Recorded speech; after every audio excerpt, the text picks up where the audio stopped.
खास मेहमान जो डॉक्टर है डॉक्टर अभिनीत लाल सर से, जो कि सीनियर कंसल्टेंट है ईएनटी के, ईएनटी सर्जन भी हैं।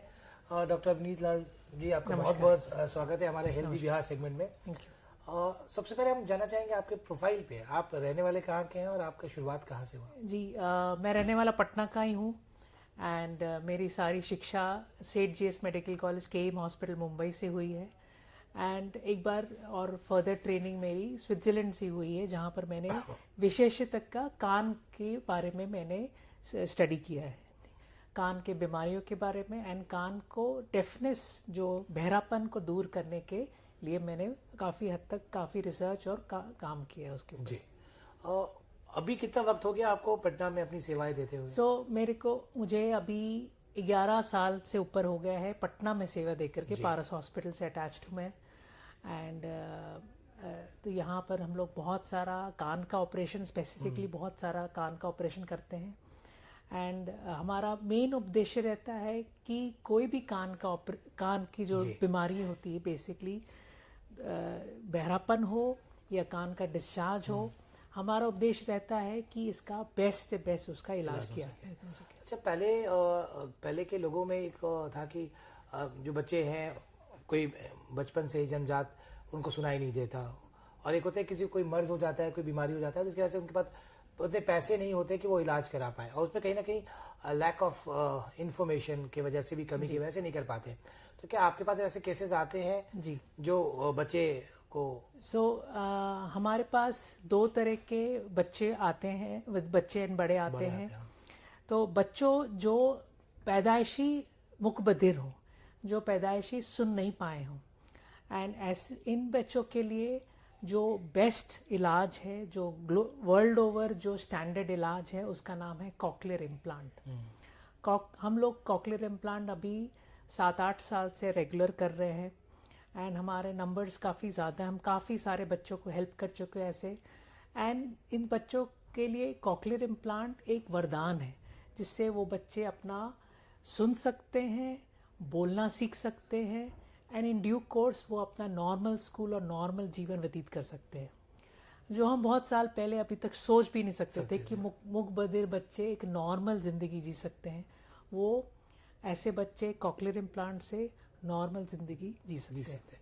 तो आप मानते हैं कि जितना साइंस डेवलप हुआ है उसके, अगर साइंस डेवलप हुआ है तो जाहिर सी बात है कि कॉस्ट भी बहुत ज़्यादा लगता होगा।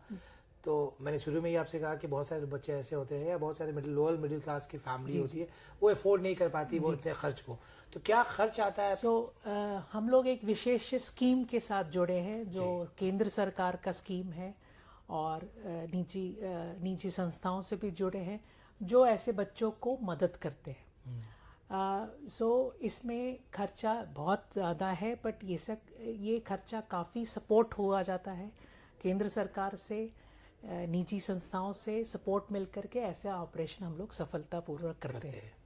अच्छा, जो बहुत से लोग होते हैं एमबीबीएस करने के बाद सबका एक पैशन होता है कि मुझे इसी फील्ड में जाना है, मुझे पीजी इसमें करना है, मुझे एमडी इसमें करना है। आपने क्या सोचा था कि आपने ईएनटी क्यों चुना? इसके पीछे की वजह अगर मैं जानूं तो। जी, ईएनटी आप देखें तो एक बहुत ही सुपर स्पेशलाइज्ड फील्ड है एंड सिर्फ जो ईएनटी स्पेशलिस्ट होता है वही सिर्फ कान नाक गला देख सकता है, वो जनरल फिजिशियन नहीं है, वो जनरल सर्जन नहीं है।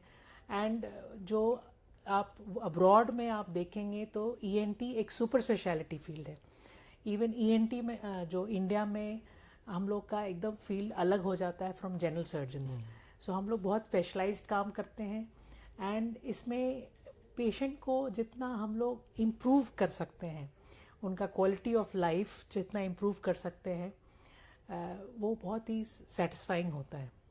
एंड ऑल्सो मेरा एक बहुत बड़ा इन्फ्लुएंस रहा है मेरे ऊपर मेरे अंकल का, डॉक्टर ब्रिजलाल, जो अब नहीं रहे जी। उनका भी काफ़ी बड़ा इन्फ्लुएंस रहा है। बहुत बड़ा नाम था उनका बिहार के लिए। जी जी जी।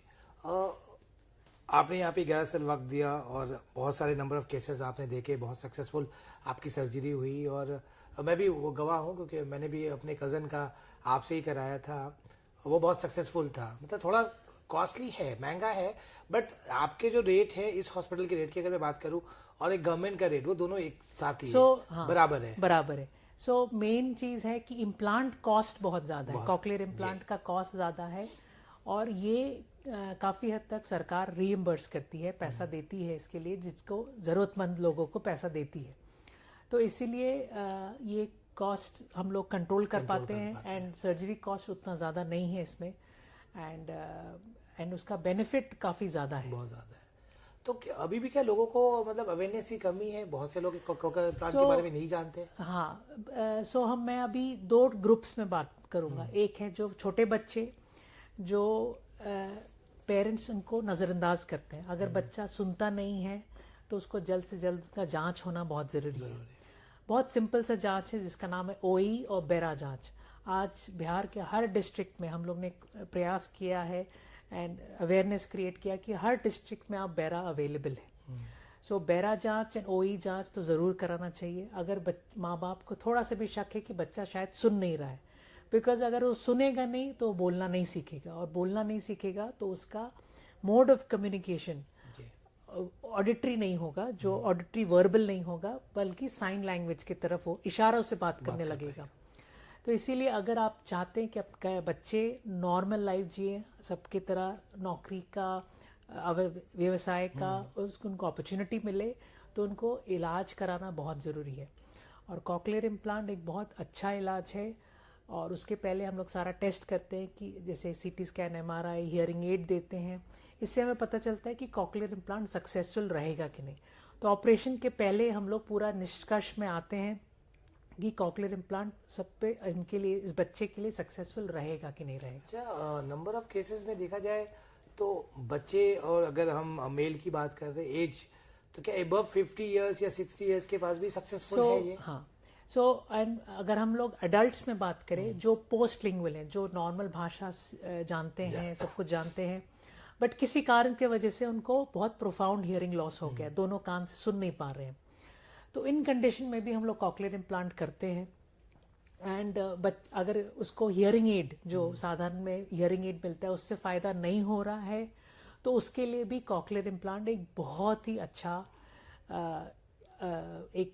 अच्छा उपाय है जी। अभी रिसेंटली हम लोग ने लास्ट मंथ ही एक पेशेंट को, जो एक किडनी ट्रांसप्लांट रेसिपिएंट था, उसको हम लोग ने स्विच ऑन किया यहीं पर स्विच ऑन में देखिए कॉक्लियर इम्प्लांट किया, एंड उसको वो हियरिंग एड यूज़ कर रहा था, एंड उसका बेसिकली हियरिंग लॉस हुआ था नेफ्रोटॉक्सिक ड्रग्स के वजह से, जिसकी वजह से उसका पहले किडनी फेल हुआ, उसके फिर कान फेल हुआ। तो दोनों उसका प्रॉब्लम था, तो पहले उसने किडनी ट्रांसप्लांट कराया, उसके बाद उसने कॉक्लियर इम्प्लांट कराया। आज वो वापस, वो एक स्कूल टीचर है, अच्छा स्कूल टीचर है, एंड वो वापस अपने स्कूल में पढ़ा रहा है।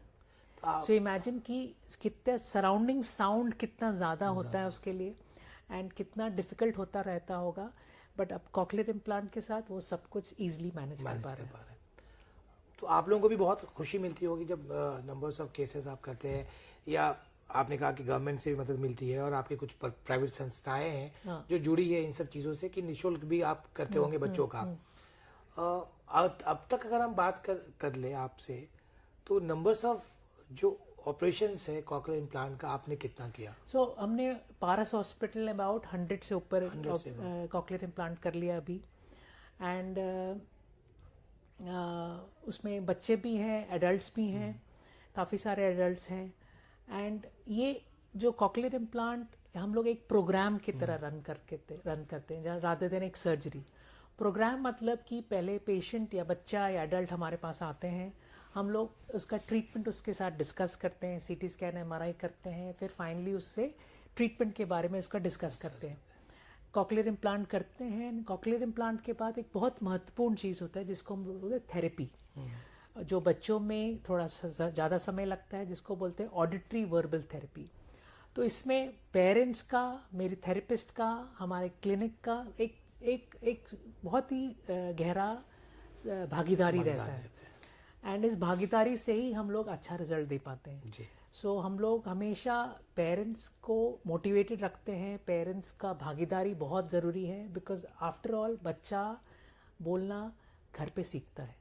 अगर माँ बाप इंटरेस्ट नहीं लेंगे तो वो उसका रिजल्ट नहीं आएगा। अच्छा, आजकल नंबर ऑफ केसेस देखते हैं छोटे बच्चों में कि माँ बाप भी वर्किंग हैं, पेरेंट्स जो हैं हस्बैंड वाइफ दोनों काम करते हैं, घर में मेड के सारे बच्चों को छोड़ देते हैं, न्यूक्लियर फैमिली का कंसेप्ट है, तो बच्चे भी बहुत लेट से सारी चीज़ों को वो अडॉप्ट कर पाते हैं या बोलना है या वो करते हैं, उसके बारे में क्या कहेंगे? जो बचपन होता है ना, बचपन बहुत ही इम्पोर्टेंट चीज़ पार्ट होता है, बिकॉज बचपन में ही ब्रेन के सारे सर्किट्स डेवलप होते हैं एंड उस समय अगर उस बच्चे को नज़रअंदाज किया जाए तो वो बच्चे के फ्यूचर के लिए अच्छा नहीं होगा। तो माँ बाप को बच्चों के साथ टाइम स्पेंड करना है, सही, ठीक है। अभी ठंड का मौसम है, तो क्या सुझाव देना चाहेंगे आप हमारे व्यूअर्स को, बिकॉज ठंड में बहुत सारे कफ एंड कोल्ड के केसेस बढ़ जाते हैं। सो ठंड तो है ही और साथ में काफ़ी धूल डस्ट भी है, पोल्यूशन का लेवल भी बहुत ज़्यादा है, तो इसीलिए अगर आप धूल डस्ट में जा रहे हैं तो मास्क पहनिए, ऑब्वियसली बाल गीला नहीं छोड़िए, एलर्जिक सिम्टम्स जो हो रहे बाल गीला नहीं छोड़िए, एसी पंखा कूलर को भी अवॉइड करिए, बहुत कोल्ड चीज़ को अवॉइड करिए एंड बेस्ट इज प्रोटेक्शन, मतलब अपने आप को प्रोटेक्ट करिए। अगर आपको लग रहा है कि ठंड है तो मफलर पहनिए, कैप पहनिए, सब बहुत ज़रूरी है। आजकल हम लोग बहुत सारा केसेस देख रहे हैं जो कोल्ड, जो बच्चों को सर्दी होता है, नाक में जाके सर्दी होता है, वो कान में चला जाता है जी, तो काफ़ी कॉमन है। तो ये सब से अपना ख्याल रखना है, पोल्यूशन से बचना है। और भी कुछ मैसेज देना चाहते हो जो आपको लगता है कि नहीं इंफॉर्मेटिव मैसेज है हमारे व्यूअर्स के लिए? सो इंफॉर्मेटिव ये है कि जो बहरापन है वो एक इनविजिबल डिसेबिलिटी है, सामने वाला इंसान कभी देख नहीं पाता है कि ये डिसेबिलिटी है, बट वो इंसान के अंदर ही वो उसको रह जाता है एंड वो इंसान उसी से जूझता रहता है एंड आपके हो सकते वो आपके रिश्तेदार हो, तो अपने रिश्तेदार हो, आपके अंकल हो, आपके बच्चे हो, उनको हेल्प करिए, उनको मदद करिए, बिकॉज किसी का सुनना, किसी का अच्छा म्यूजिक सुनना, किसी की बातें सुनना एक बहुत ही थेरेपी है, थेरेपी है जी। सही। सो एज हेलन केलर एक बहुत फेमस जिसके ऊपर मूवी बनी थी ब्लैक करके, जो ब्लाइंड भी थी और डेफ भी थी, तो उसने बोला था कि जो ब्लाइंडनेस है वो लोगों को बस सेपरेट करती है, जो डेफनेस है वो दिलों को सेपरेट करती है। बहुत बड़ा बात बोला उन्होंने। चलिए, बहुत शुक्रिया, आपने अपना कीमती वक्त निकाला हमारे हेल्दी बिहार के लिए, बहुत बहुत शुक्रिया आपका। Thank you. व्यूअर्स, आज हमारे साथ डॉक्टर अवनीत लाल थे जो